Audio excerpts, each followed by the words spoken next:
Okay, हम CSS को पढ़ रहे थे। सीएसएस में हमने सिंगल्स की कल टाइप्स पढ़ी हैं, कितनी टाइप्स की होती हैं। हायरार्की में ये लिखा हुआ है आईडी, हाईएस्ट प्रायोरिटी हम जो है ना ज़्यादा यूज़ करते हैं, वो हाईएस्ट प्रायोरिटी आईडी यूज़ करते हैं, आईडी के साथ एक्सेस करते हैं। फिर उसके बाद क्लास आती है, फिर एलिमेंट्स आते हैं। If two CSS have same priority then CSS rule at the last will be applicable. जो ऊपर वाली नहीं, ऊपर वाली होगी उसको स्किप कर देगा, नीचे वाली आईडी मतलब दूसरी वाली आईडी को यूज़ करेगा। सो जैसे कि below is the HTML code with following tags p tag with class c head, p tag with class c head and id i head. ठीक है, ये क्लास है, ये आईडी है, ये फॉलोइंग एग्जांपल है। अब ये नीचे एग्जांपल देखें, दी हुई है डॉक टाइप, ये तो पता ही आप लोगों ने यूज करना है। लिंक दिया, ये एक्सटर्नल जो CSS है उसको अटैच किया गया है। रिलेशन देना होता है, स्टाइल शीट टाइप देनी होती है, टेक्स्ट हो मतलब टेक्स्ट भी हो, CSS भी हो।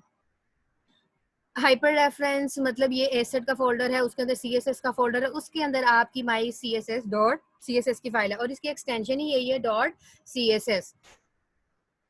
हेड क्लोज हो गया, बॉडी का टैग स्टार्ट हुआ, इसमें पैराग्राफ देखे दिया हुआ ना ऊपर, ये वाली आपको बताया था, ये वाली चीज मैंने अभी। क्लास ली हुई है, पैराग्राफ विद इन सी, उसके बाद क्लास भी दी है, आईडी भी दी है। ये जो आपका कोड है ऊपर लिखा हुआ, ये आपको बता रहा है कि p tag at line 13 of HTML since id has highest priority therefore CSS rule for hash I head line 12 will not be overridden by line 24। मतलब वो ये कह रहा है कि आपकी जो हाईएस्ट प्रायोरिटी है आपकी आईडी को दी जाती है, तो आप आईडी वाले को यूज करें। ठीक है, उसके बाद सी जो हेड है इसको भी यूज करेंगे, लेकिन हम कुछ कुछ चीज़ों को जो है उसमें स्किप कर सकते हैं, अपनी मर्जी है। हाईएस्ट प्रायोरिटी आप ना आईडी को यूज कर लो, क्लास को यूज कर लो, एक चीज को यूज कर लो। ज्यादा काम है तो फिर आप उसको उसकी डबलिंग कर ले, क्लास भी बना ले, उसकी आईडी भी बना ले, ये तो आप लोगों के ऊपर डिपेंड करता है। सो इसको रीड आउट कर लेना और कुछ नहीं है ये। अब ये कोड दिया हुआ है वही वाली फाइल का, देखे दिया हुआ है class selection dot C head. मतलब ये वो चीज है कि आपने क्लास को डॉट के साथ ही एक्सेस करना होता है अपनी CSS में। जो आपने अपने HTML में क्लास दे दी है उसको ऐसे डॉट सी हेड, ये आपकी क्लास का नेम था डॉट सी हेड। अगर आईडी है तो उसको किसके साथ चूज करना है, हैश के साथ। ठीक है जी। फॉन्ट फैमिली, और ये रूल है अगर हम एक सिंगल यहाँ पे प्रॉपर्टी यूज करते हैं वो तो सिंगल होगी, लेकिन अगर हम डबल प्रॉपर्टी यूज करते हैं जैसे फॉन्ट और फैमिली है, इसके दरमियान में हाइफन ही यूज करना है। ये चीज याद रखनी है आप लोगों ने, इसकी हर प्रॉपर्टी में हाइफन आता है जो वन और मोर प्रॉपर्टीज आती हैं। ठीक है जी। फिर ये पी के टैग को सबको दिया हुआ है, कुछ भी नहीं है, सिंपल है। ये उसकी एग्जांपल दिखाई गई है। अच्छा, मोर सिलेक्टर्स की अगर बात करते हैं, CSS में बहुत सारी जो टैग्स वगैरह हैं, हम सिलेक्टर्स कैसे कर सकते हैं। H1P span ETC element selector है। जो इस तरह चीजें होती हैं बेटा वो सिलेक्टर होती है। और सिलेक्टर क्या चीज होती है, मैंने आपको पहले बताया, इस तरह लिखते हैं हम अपनी कर्ली ब्रेसिस से पहले जो चीज लिखते हैं वो आपका सिलेक्टर होता है, जिसमें अभी क्लास और आईडी वगैरह नहीं हम लिखते। अगर डॉट क्लास नेम है तो वो क्लास सिलेक्टर है। ठीक है, ये जो इस तरह की चीजें हैं आपके टैग्स हैं PHP के HTML के, वो एलिमेंट सिलेक्टर है।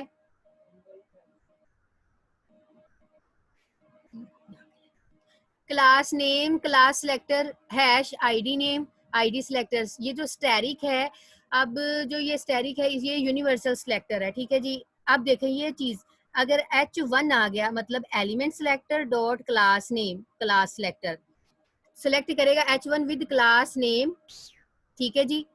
H1 हैश आईडी नेम, ये किसको चूज करेगा, सिलेक्ट करेगा H1 विद आईडी नेम।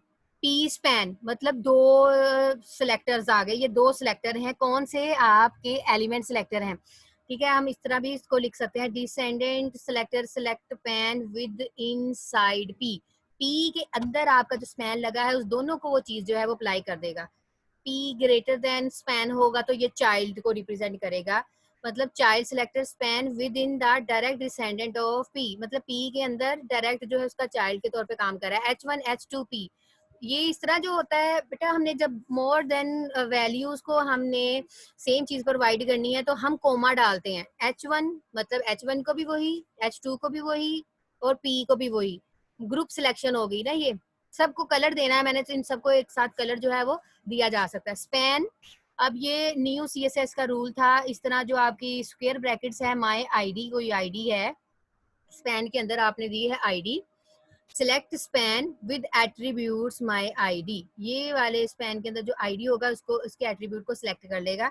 अब देखें my ID is equal to M span, मतलब मुझे एक आईडी को अपने दूसरे स्पैन की वैल्यू के इक्वल करना है, मतलब एक बॉक्स को दूसरे बॉक्स के इक्वल करना है। तो आप इस तरह भी लिख सकते हैं, span with attributes my ID is equal to M span. ये देखें एट्रीब्यूट सिलेक्टर ऐसे ही है ना, ये भी स्पैन की मैंने एग्जांपल दी है, span my hyphen I D is equal to M span, span with attributes my I D with value M span. ये स्पैन बंद हो गया। स्पैन एक छोटा सा कंटेनर होता है, छोटी मोटी वैल्यू रखवाने के लिए हम यूज करते हैं, दैट्स इट, और कुछ नहीं है। ब्रेक आपकी नेक्स्ट लाइन पे मूव करवाने के लिए, span my I D my span two, ठीक है, ये दूसरे स्पैन की वैल्यू को ले रहा है। अब इसको लिखना है स्पैन स्क्वायर ब्रैकेट्स माई आईडी, स्पैन के अंदर जो माई आईडी है उसको सिलेक्ट करे और उसका कलर जो है वो क्या कर दे, ग्रीन कर दे, और फॉन्ट वेट क्या कर दे, बोल्ड कर दे। मोर सिलेक्टर्स में क्या चीज आती है, लाइक दिस, जिसमें हम यहाँ पे तो सिर्फ एक आईडी को सिलेक्ट किया ना, अब यहाँ पे क्या है, select span with attributes my ID is equal to span, मतलब एक ने तो होना ही होना है कलर, ये दूसरे वाले ने भी हो जाना है, मतलब ये दोनों स्पैन जो लगे हुए हैं ना, दोनों का कलर हो जाना है रेड। और प्रॉपर्टीज की बात करते हैं, इसकी साइज है, कलर है, लिंक है, फॉन्ट है, टेक्स्ट है, इमेज है। साइज में इस तरह होता है, जो परसेंटेज है ये px पिक्सल्स है, ठीक है, ये em है, बहुत छोटा यूनिट है, एम्फेसिस के लिए होता है मिलीमीटर, सेंटीमीटर, इंचेस, ठीक है जी। साइज परसेंटेज में 20, ये जो पिक्सल्स में देंगे, और ये इस तरह दिया जाता है जो हमने अपने मैथमेटिक्स में हम करते हैं 2 क्रॉस फॉन्ट साइज, कोई भी आप अपना फॉन्ट साइज चूज कर सकते हैं आप, और सेंटीमीटर, मिलीमीटर और इंचेस का तो आप लोगों को पता है। कलर, नेम, हेक्सा कोड, ये इसके साथ इसकी एक्सेस की जा सकती है, मतलब ये इसके सिंटैक्स हैं।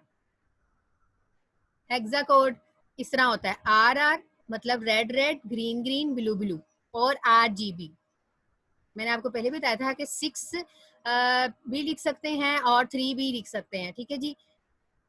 और RGB इस तरह लिख के, ये न्यू CSS 3 का है, नम नम मतलब यहाँ पे कोई भी आप नंबर लिखेंगे, कोई भी नंबर, ठीक है जी। RGB मतलब 00255, ये कोई ना कोई तो ग्रेडियंट बनेगा ना, परसेंटेज में भी दे सकते हैं, ठीक है। और ये 255 की रेंज ही आपके बेसिक, आपको पता है कि बेसिक कलर्स ही इतने होते हैं।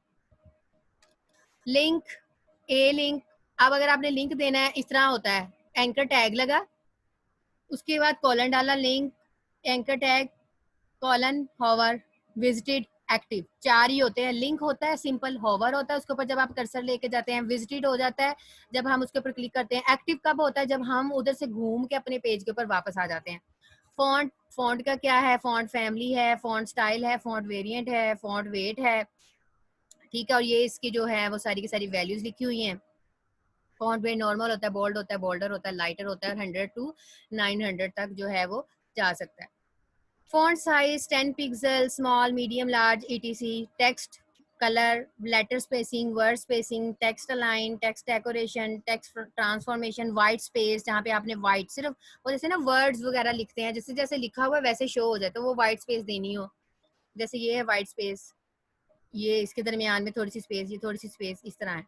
टेक्स्ट शेडो हो गया, टेक्स्ट शेडो देंगे, ये 4 प्रॉपर्टीज होती हैं, ये 3 तो उसके ग्रेडियंट का हो गया, टेक्स्ट शेडोज हो गए, और रेड मतलब किसकी शेडिंग देनी है, वो रेड कलर, यहाँ पे कोई भी कलर आप लोग चूज कर सकते हैं। और इसके एंड पे आपने टर्मिनेटर लाजमी यूज करना, जिसे हम सेमी कॉलन कहते हैं। इमेज, बॉर्डर, हाइट, विड्थ, ठीक है जी, ये चीज होती है। और 1 पिक्सल और 1 पिक्सल सॉलिड ब्लू, इस तरह इसका बॉर्डर दिया जाता है, एक साइड का एक 1 पिक्सल थिक हो, मतलब कि बॉर्डर जैसे ये बॉर्डर दिया हुआ है। सॉलिड, ये सॉलिड लाइन है। ब्लू मतलब कि ये ब्लू कलर है, यहाँ पे ब्लैक है तो मैं ब्लैक लिख दूंगी। हाइट विड्थ पिक्सल्स में भी दे सकते हैं, परसेंटेज में भी दे सकते हैं। बॉर्डर्स की क्या क्या प्रॉपर्टीज है, बॉर्डर स्टाइल होता है, बॉर्डर टॉप स्टाइल होता है, बॉर्डर बॉटम स्टाइल होता है। भाई कितनी टाइप्स, बॉर्डर तो चारों तरफ होता है ना। बॉर्डर का एक सिंपल स्टाइल है, ठीक है, जो आपका स्टाइल है, सॉलिड लाइंस लगानी, डैश लगानी, डॉटेड यूज करनी, डबल यूज करनी है, ये कोई भी नहीं करनी।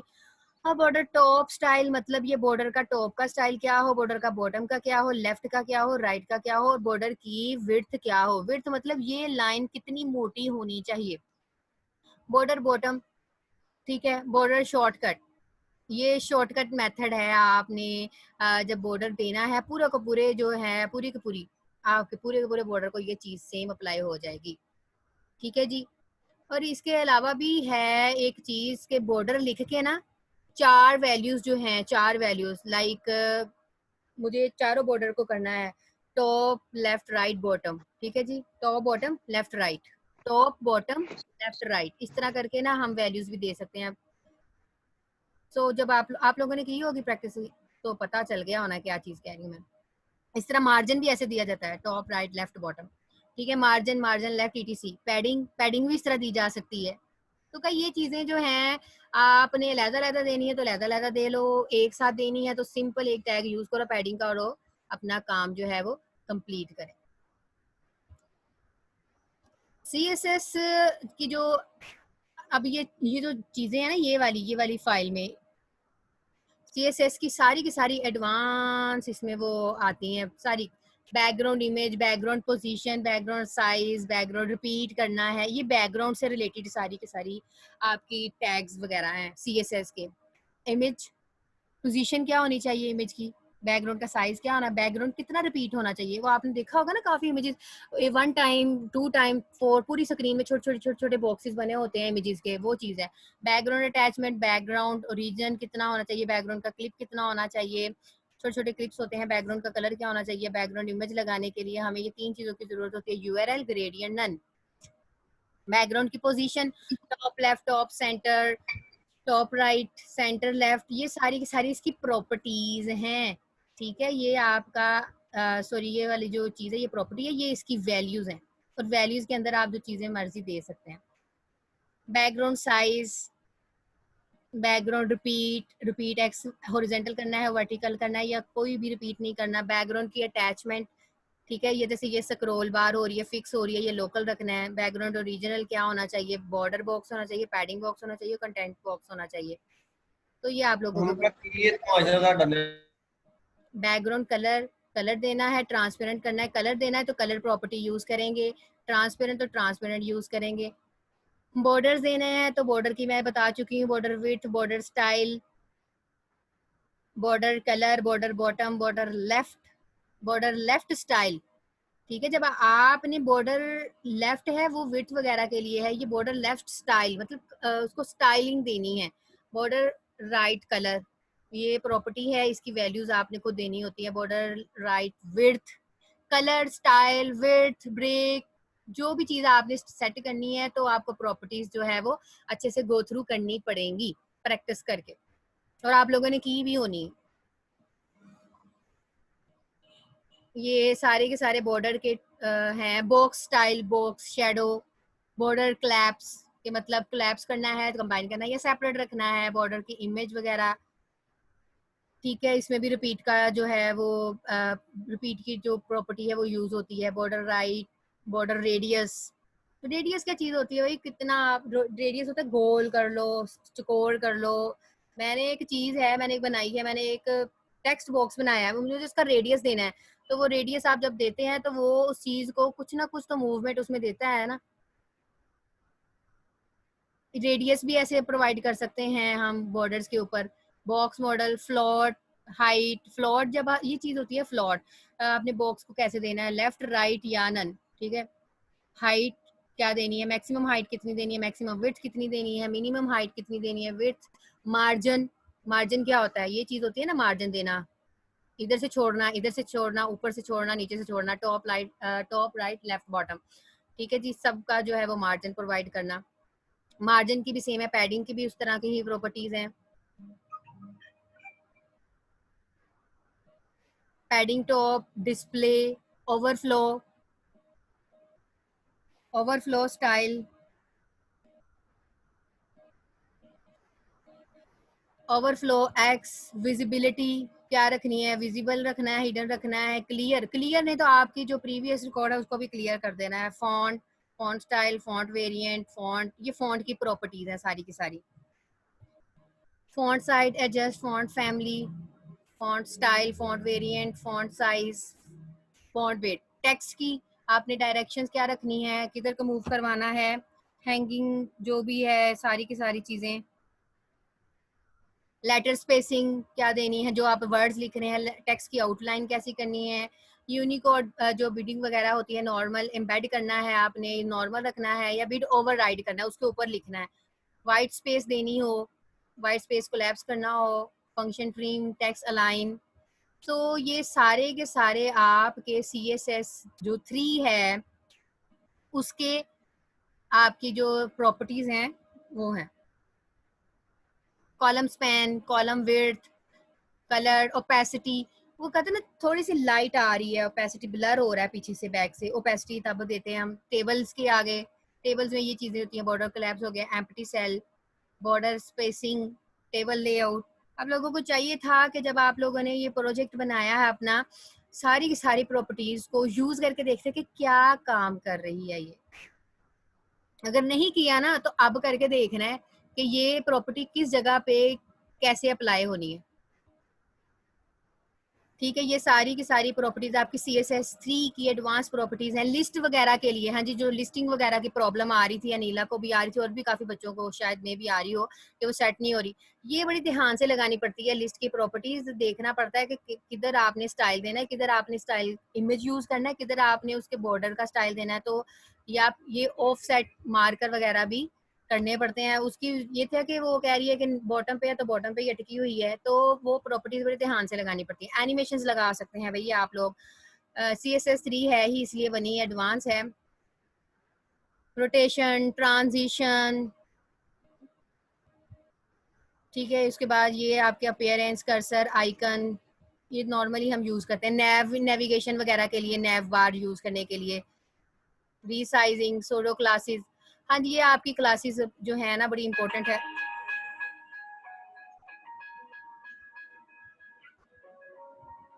एक्सक्यूज,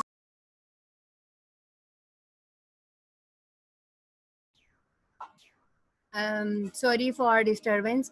अच्छा जी, हम ये चीज़ देख रहे थे कि सूडो क्लासेस होती हैं, एक्टिव, फोकस, होवर, लिंक, ये इस तरह कॉलन के साथ एक्सेस की जाती है। ठीक है, एंकर टैग लगा, ए लगा, लिंक लगा दिया, ए लगा, होवर लगा, तो ये सारी की सारी उसके साथ हम यूज़ करते हैं। कोई भी आप सूडो टाइप कोड यूज़ करते हैं तो उसके साथ एक्सेस करने के लिए, लाइक कोई एक्शन परफॉर्म करवाने के लिए ना, ये सूडो एलिमेंट्स हैं। डबल रेजोल्यूशन ऑपरेटर के साथ यूज होते हैं। First letter, letter, line, before, after, absolute measurement करने के लिए ये सारे के सारे मेजरमेंट यूनिट्स यूज करते हैं हम लोग। रिलेटिव मेजरमेंट करने के लिए ये करते हैं करेक्टर, उसके बाद एलिमेंट्स। ठीक है जी, ये देखिए current size of the current element बताता है ना, EM, तो यही चीज होती है। EX मतलब x height of element, font, GD grid वगैरह के लिए, REM रूट एलिमेंट के लिए, VH व्यू पॉइंट हाइट के लिए, VW व्यू पोर्ट के लिए, VM। ठीक है जी, तो ये डिफरेंट आपके ये एंगल्स के लिए हैं, डिग्री, ग्रेडियंट, जो ग्रेड्स है, रेडियंस, टर्न्स, टाइम के लिए मिली सेकंड और सेकंड, फ्रीक्वेंसी हर्ट्ज और किलो हर्ट्ज। मतलब ये कि आपकी CSS3 बहुत एडवांस है।